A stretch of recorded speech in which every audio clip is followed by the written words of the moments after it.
Starmer suspends Labour MPs for discipline breaches.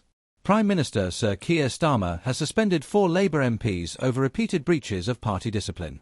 The BBC understands Neil Duncan-Jordan, Brian Leishman, Chris Hinchliffe and Rachel Maskell have had the party whip removed, meaning the MPs will sit as independents in the House of Commons. 3 other Labour MPs, Rosina Allen Khan, Belribeo Adi and Mohammed Yassin, have been stripped of their trade envoy roles. The party has not confirmed specifically why the 4 MPs have lost the party whip.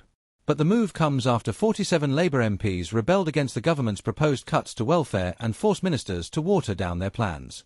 All 4 of the suspended MPs and the former trade envoys voted against the government's welfare reform bill earlier this month. The rebellion undermined Sir Keir's authority, which was weakened after a series of policy reversals, such as restoring the winter fuel allowance to millions of pensioners. Duncan-Jordan, Leishman and Hinchliffe were all elected as Labour MPs for the first time last year. Duncan-Jordan, the MP for Poole, organised a letter warning the government's welfare changes were impossible to support without a change of direction. In a statement, Duncan-Jordan said, "Since being elected I have consistently spoken up for my constituents on a range of issues, including most recently on cuts to disability benefits. I understood this could come at a cost, but I couldn't support making disabled people poorer. Although I've been suspended from the Parliamentary Labour Party today, I've been part of the labour and trade union movement for 40 years and remain as committed as ever to its values. To my constituents, it's business as usual.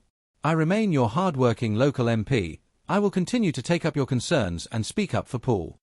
Leishman, the MP for Alloa and Grangemouth, has also been an outspoken critic of the government's shake-up of the benefit system. He said, "I am a proud Labour member, and I remain committed to the party. I wish to remain a Labour MP and deliver the positive change many voters are craving. I have voted against the government on issues because I want to effectively represent and be the voice for communities across Alloa and Grangemouth. I firmly believe that it is not my duty as an MP to make people poorer, especially those that have suffered because of austerity and its dire consequences.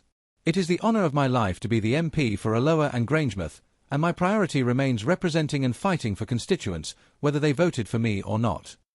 The BBC has asked Hinchliffe for comment. Dozens of Labour MPs expressed concerns about the government's plans to cut disability and sickness-related benefits in an effort to save £5 billion a year by 2030. More than 120 Labour MPs threatened to block the bill, putting the government at risk of defeat.